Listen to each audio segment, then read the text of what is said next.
हाय दोस्तों, मैं SS classes में आप लोग का स्वागत करता हूं। आज आप लोग के सामने एक नए टॉपिक लेकर आया हूं, जो आज हमारा इतिहास से टेस्ट रहेगा। इसमें आपको लगभग 50 क्वेश्चन मिलेगा। ये टेस्ट आप देखिए कि कितने आप क्वेश्चन कर पा रहे हैं आंसर अपने से सही। उसके बाद कमेंट बॉक्स में ज़रूर बताइएगा आपका स्कोर कितना रहा। तो दोस्तों, ये टेस्ट जो रहेगा बिना मतलब ऑप्शन नहीं दिया रहेगा, डायरेक्ट आंसर रहेगा। तो अब हम बात करते हैं अपने वीडियो शुरू से अंत तक देखिएगा। दोस्तों, अगर आप लोग इस चैनल पर नए हैं तो सब्सक्राइब बटन दबाकर बेल आइकन का बटन दबाएं, ताकि वीडियो का नोटिफिकेशन आपके पास मिल जाए। अब बात करते हैं, पहला क्वेश्चन यही है कि सर्वेंट सोसाइटी ऑफ इंडिया की स्थापना किसने किया था? गोपाल कृष्ण गोखले ने। सर्वेंट सोसाइटी ऑफ इंडिया की स्थापना किसने किया था? गोपाल कृष्ण गोखले ने। कब किया था? 1905 ईस्वी में। कब? 1905 ईस्वी में। कहाँ पर किया गया था? सर्वेंट सोसाइटी ऑफ इंडिया की स्थापना 1905 ईस्वी में गोपाल कृष्ण गोखले ने लंदन में किए थे। महाराष्ट्र के किस सुधारक को लोकहितवादी कहा जाता है? महाराष्ट्र के किस सुधारक को लोकहितवादी कहा जाता है? गोपाल हरि देशमुख को। महाराष्ट्र के किस सुधारक को लोकहितवादी कहा जाता है? गोपाल हरि देशमुख को। रामकृष्ण मिशन की स्थापना किसने किया था? रामकृष्ण मिशन की स्थापना किसने किया था? स्वामी विवेकानंद ने। किसने? रामकृष्ण मिशन की स्थापना किसने किया था? स्वामी विवेकानंद ने 1897 ईस्वी में। कब? 1897 ईस्वी में। कहाँ पर? पश्चिम बंगाल, कोलकाता। तो रामकृष्ण मिशन की स्थापना किसने? स्वामी विवेकानंद ने 1897 ईस्वी में। आत्मीय सभा के संस्थापक कौन थे? आत्मीय सभा का संस्थापक कौन है? राजा राम मोहन राय। आत्मीय सभा के संस्थापक कौन है? राजा राम मोहन राय। कब किए थे इसकी स्थापना? 1815 ईस्वी में। आत्मीय सभा के संस्थापक कौन है? राजा राम मोहन राय। कब किए थे? 1815 ईस्वी में। आधुनिक भारत का पिता किसे कहा जाता है? आधुनिक भारत का पिता किसे कहा जाता है? तो राजा राम मोहन राय को। किसको? राजा राम मोहन राय को कहा जाता है आधुनिक भारत का पिता। सत्यार्थ प्रकाश की रचना किस भाषा में की गई थी? हिंदी भाषा में की गई थी। सत्यार्थ प्रकाश की रचना किस भाषा में की गई थी? हिंदी भाषा में की गई थी। किसने किया था? तो राजा राम मोहन राय ने। सत्यार्थ प्रकाश की रचना किस भाषा में? हिंदी भाषा में की गई थी। किसने किया था? राजा राम मोहन राय। राजा राम मोहन राय की मृत्यु कहाँ हुई थी? इंग्लैंड में हुई थी। राजा राम मोहन राय की मृत्यु इंग्लैंड में। सती प्रथा को किस गवर्नर जनरल ने गैर कानूनी घोषित कर दिया? विलियम बेंटिक 1829 ईस्वी में। सती प्रथा को किस गवर्नर जनरल ने गैर कानूनी घोषित कर दिया? तो लॉर्ड विलियम बेंटिक 1829 ईस्वी में। और एक क्वेश्चन यहाँ से बनता है, किसके सहयोग से? तो राजा राम मोहन राय के सहयोग से। वेद समाज की स्थापना किसने किया था? वेद समाज की स्थापना 1867 ईस्वी में केशव चंद्र सेन ने किया था।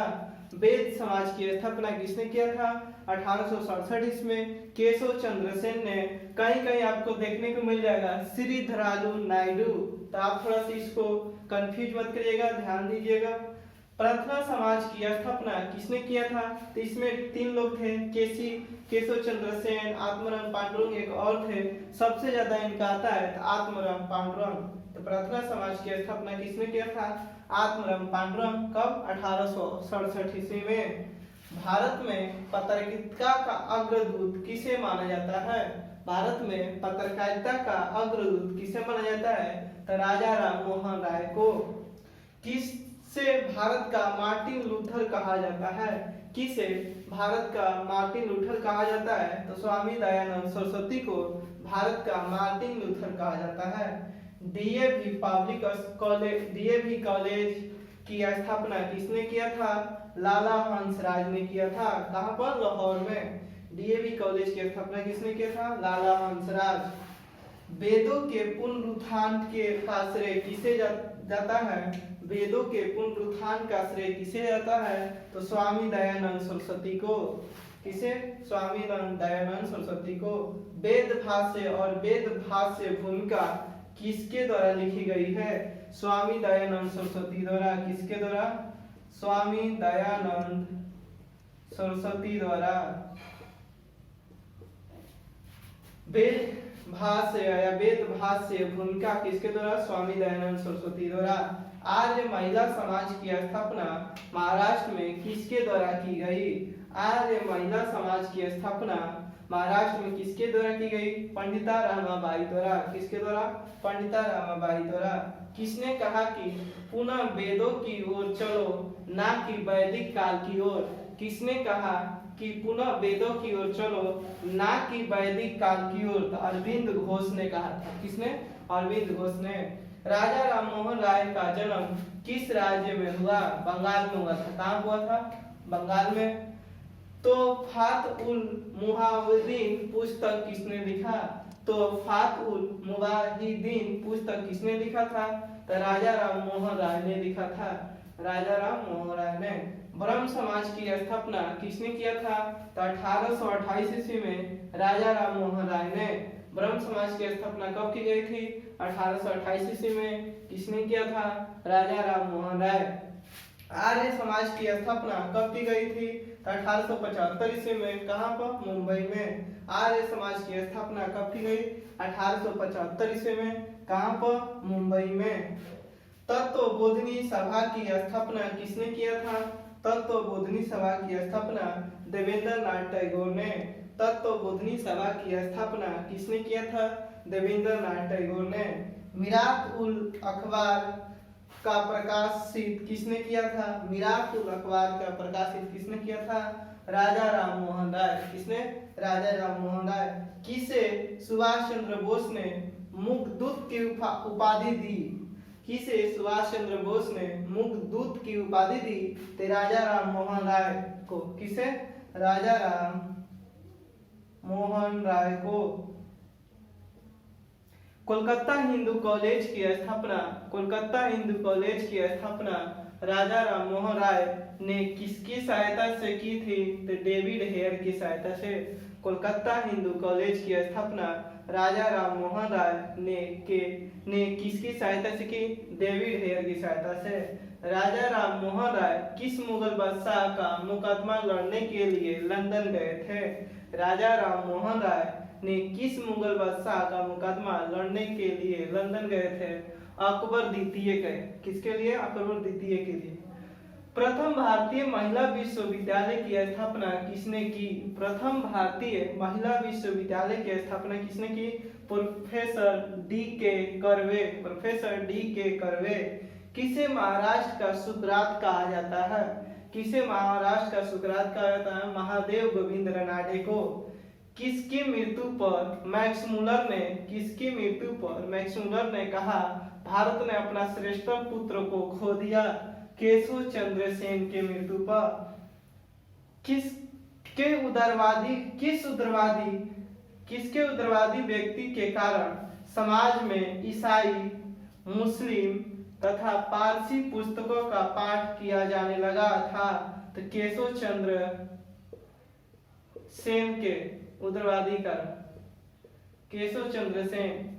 किसे अतीत तथा भविष्य का सेतु कहा गया है? किसे अतीत यानी वर्तमान तथा भविष्य का सेतु कहा गया था? तो राजा राममोहन राय को। संवाद कुमुदी का प्रकाशन किसने किया था? संवाद कुमुदी पत्रिका का प्रकाशन किसने किया था? तो राजा राममोहन राय। किसने? राजा राममोहन राय। 1872 ईस्वी के सिविल मैरिज एक्ट, 1872 ईस्वी में एक एक्ट आया था जिसका नाम था सिविल मैरिज एक्ट। 1872 के सिविल मैरिज एक्ट ने लड़कियों के विवाह की न्यूनतम आयु कितनी निर्धारित की? तो 14 वर्ष। कितने वर्ष? सिविल मैरिज एक्ट कब आया था? 1872 ईस्वी में। किसके लिए आया था? तो लड़कियों के विवाह के लिए न्यूनतम आयु निर्धारित किया था 14 वर्ष। शारदा अधिनियम 1929 ईस्वी में। शारदा अधिनियम 1929 ईस्वी में किसके प्रयासों से पारित हुआ था? शारदा अधिनियम 1929 ईस्वी में किसके प्रयासों से पारित हुआ था? डॉक्टर हरबिलास शारदा से। ठगी प्रथा का दमन किसके द्वारा किया गया था? ठगी प्रथा का दमन किसके द्वारा किया गया था? कर्नल स्लीमैन द्वारा। ठगी प्रथा का दमन किसके द्वारा? कर्नल स्लीमैन द्वारा। Poona Fergusson College, Poona Fergusson College को पहले किस नाम से जानते हैं? डक्कन एजुकेशन सोसाइटी के नाम से जानते थे। नरबली प्रथा, नरबली प्रथा की समाप्ति के लिए किस अंग्रेज अधिकारी की नियुक्ति की गई थी? नरबली प्रथा को समाप्ति के लिए किस अंग्रेज अधिकारी को नियुक्ति की गई थी?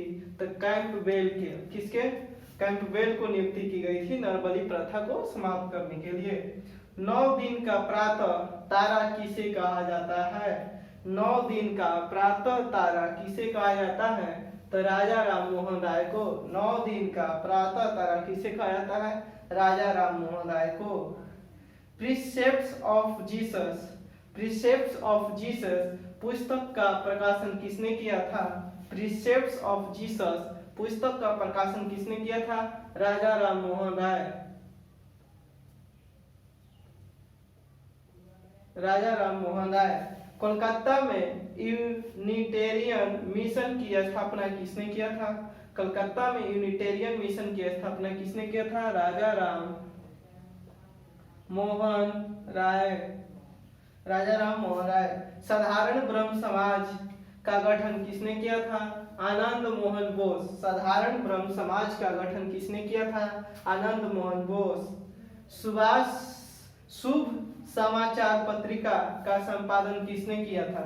शुभ समाचार पत्रिका का संपादन किसने किया था? केशव चंद्र सेन। केशव चंद्र सेन। किस महापुरुष ने अपनी नाबालिग पुत्री का विवाह कुछ बिहार के राजा से कर दिया था? तो केशव चंद्र सेन।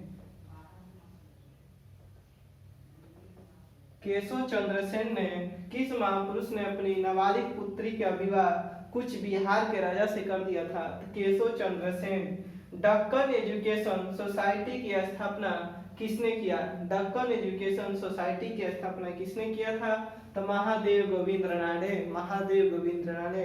अगर दोस्तों आप लोग को वीडियो अच्छा लग रहा है तो अपने दोस्तों के पास शेयर सब्सक्राइब जरूर करें और कमेंट वीडियो जरूर करें। तब तक के लिए फिर हम मिलेंगे अगले वीडियो में। धन्यवाद।